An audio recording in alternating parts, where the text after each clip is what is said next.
வாழ்க வையகம், வாழ்க வையகம், வாழ்க வளத்துடன் உலகெங்கும் இருக்கும் நமது யூடியூப் குடும்பத்தினருக்கு டாக்டர் டிவைன் தினேஷன் அன்பான வணக்கங்கள். சரிங்க, மே மாத பலன், அதாவது நம்மளுடைய தமிழ் புத்தாண்டு ஆரம்பித்து அடுத்த மாதம் மே மாத பலன் பார்க்க போகிறோம். சித்திரை வைகாசி 2 மாதமும் வருது இதில். ஓகே, சூப்பரான மாதம். ஏன்னா மே ஃபஸ்ட்டே எப்படின்னா தொழிலாளர்கள் தினம். முதல்ல எல்லாருமே தொழிலாளர்கள் தான். ஹவுஸ் ஒய்ஃபாக இருந்தால் கூட வீட்டில் அவங்களுக்கு தான் வேலை ஜாஸ்தி. அதனால் எல்லாருக்கும் ஃபஸ்ட்டு தொழிலாளர் தினம் வாழ்த்துக்கள் ஒன்று. ரெண்டாவது, கள்ளழகர் ஆற்றலில் எழுந்தருள்றது பெருமாள், அவருக்கான நல்ல விசேஷ நாள் மே 1.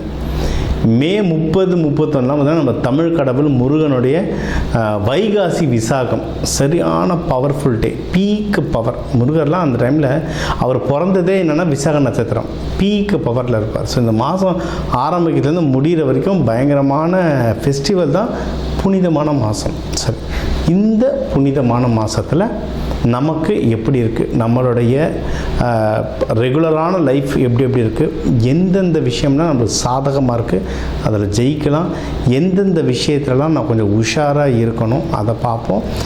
இதில் எந்தெந்த தெய்வத்தை வழிபடணும், என்னென்ன பரிகாரங்கள் இல்லை என்னென்ன வழிமுறைகள்லாம் நான் பண்ணேன்னா எனக்கு இந்த மாதம் சூப்பராக இருக்குன்றதை ஒவ்வொன்றா பார்த்து வருவோம். வாங்க. சிம்ம ராசி, சிம்ம லக்னம் எப்படி இருக்குது? நம்மளுக்கு அஷ்டம சனி போயிட்டுருக்கு, ஊரெல்லாம் பயமுறுத்திட்டுருக்காங்க. அதுக்கு நம்மளாம் சிங்கம் பயப்படக்கூடாது, பார்த்துக்கலாம். எதுவாக இருந்தாலும் நாள் போக போக பெட்டராக தான் மாறிட்டோம். நீங்கள் ஒரு வருஷத்துக்கு முன்னாடி நிலைமை எப்படி இருந்ததுன்னு யோசிங்க, இப்போ பாருங்கள் பெட்டராகிட்டே இருக்குது. நம்மளுக்கு பாசிட்டிவான நிறைய விஷயம் இருக்குது, அதை பிடிச்சிக்கிட்டோன்னா ஜெயிச்சிடலாம். என்னென்ன பாசிட்டிவு? இப்போ வேலை செய்கிற இடத்துல கொஞ்சம் டைம் நல்லா இருக்குங்க. ஆமாம், என்ன நிறைய பேர் நம்ப மாட்டீங்க, ஏன்னா நிறைய பேர் வேலை ரொம்ப கஷ்டப்பட்டுட்ருப்பீங்க. சிம்மம் நிறைய பேர் வேலை இழந்திருக்கலாம், இல்லை வேலையில் ரொம்ப கஷ்டப்பட்டுட்ருப்பீங்க. அது மாறும். சரிங்களா? தொழில் ஸ்தானம், அதாவது சர்வீஸ் ஸ்தானம் ரொம்ப நல்லாயிருக்கு. வேலைக்கு போகிறவங்களுக்கு டைம் ரொம்ப சூப்பராக இருக்குது. இது ஒன்று.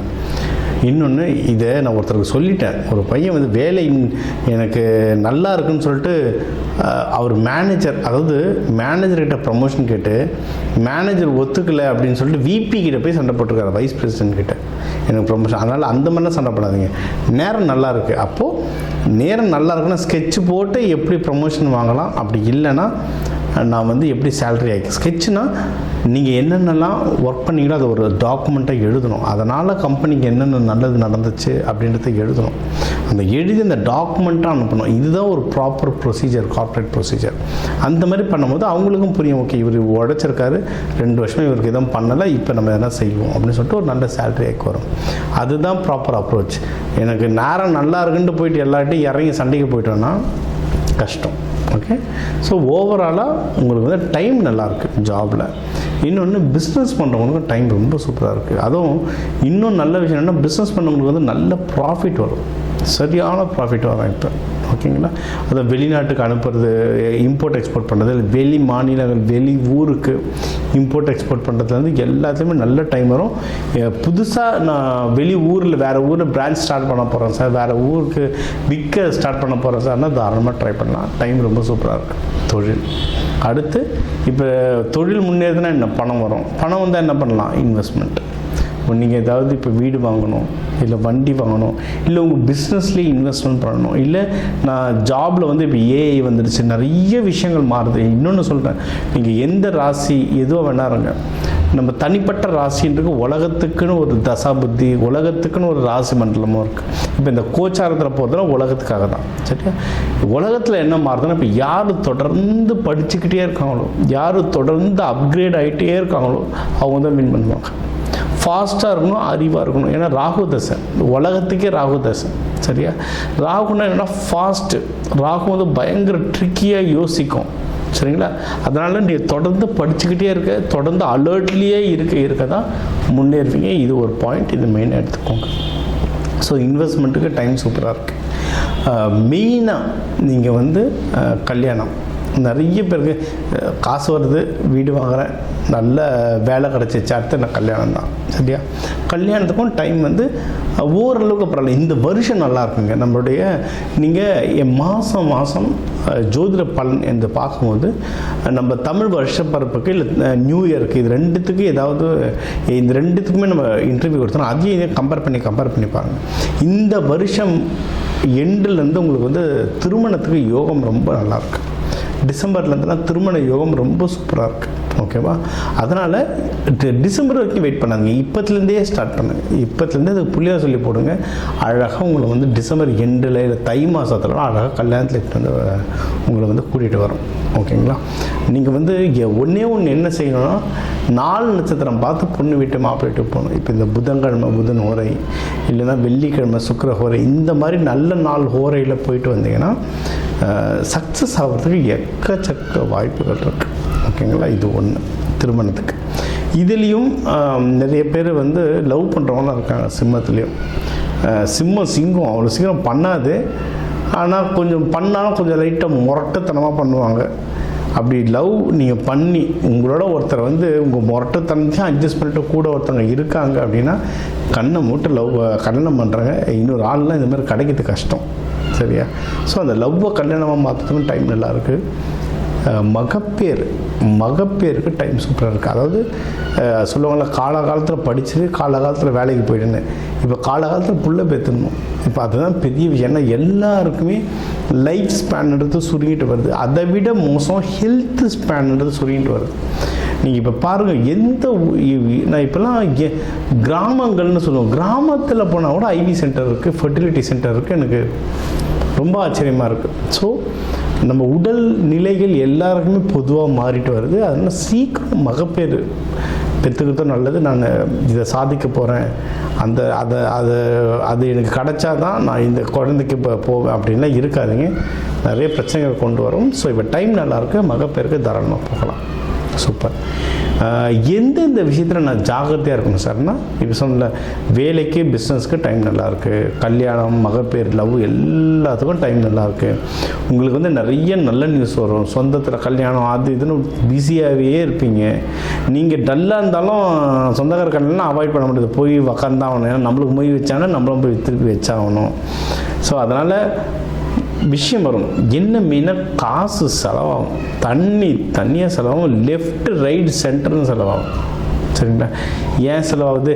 சில டைம் நம்ம காசு ஒருத்தரை கேட்டு கொடுத்துட்ருப்போம், அதுக்கப்புறம் யோசிப்போம் ஏன்டா இவங்களுக்கு கொடுத்தோன்ட்டு. ஏன் கொடுத்தோன்னே தெரியாது, அந்த அளவு கன்ஃபியூஷன்.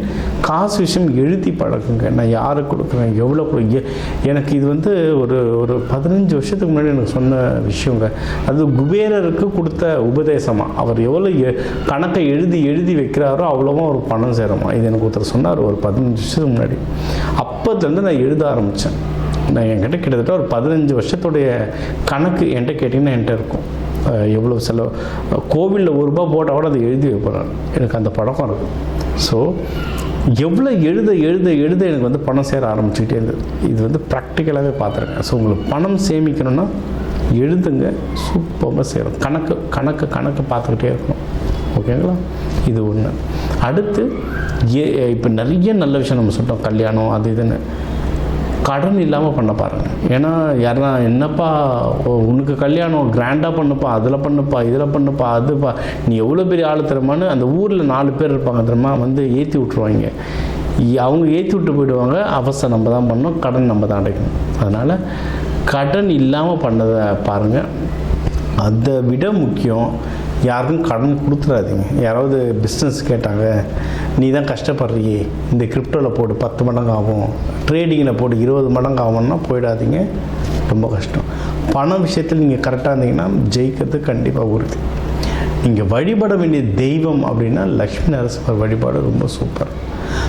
சிவபெருமான் அம்பாளை வந்து முழு டெக்கரேஷனில் நல்லா அபிஷேகம் பண்ணி தீபார்த்தனை காட்டி விளக்கேற்றுங்க. உங்களுக்கு வந்து இது வந்து நெருப்பு வீடு, ஆண் வீடு நெருப்பு வீடு. விளக்கேற்ற கோவில்லையும் வீட்லேயும் ஆஃபீஸ்லையும் விளக்கு ஏற்ற உங்களுடைய வாழ்க்கை வந்து நல்ல உயரும்.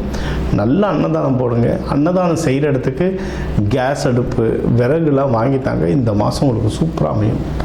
இப்போ வந்து உங்கள் ராசிக்கு வந்து முக்கியமான தகவல் எல்லாமே பார்த்தோம். என்னென்ன ஓவராலாக எப்படி இருக்கும், பணம் எப்படி வரும், கடன் வாங்கலாமா வாங்கக்கூடாதா, வேலையில் முன்னேற்றம் எப்படி இருக்கும், தொழில் முன்னேற்றம் எப்படி இருக்கும், யாருக்கு கல்யாணம் நடக்கும் நடக்காது, என்ன பண்ணால் கல்யாணம் நடக்கும், மகப்பேறு பற்றி, உடல்நிலை, இந்த கோர்ட்டு கேஸு, சண்டை சச்சரவு எல்லாம் ஒரு வாழ்க்கையில் வர முக்கியமான பிரச்சனைகள், முக்கியமான விஷயங்கள் எல்லாத்தையும் பார்த்துட்டோம். இப்போ நம்ம உலகத்தில் பார்த்திங்கன்னா ஒரு 12 கோடி தமிழர்களாவது இருப்பாங்க.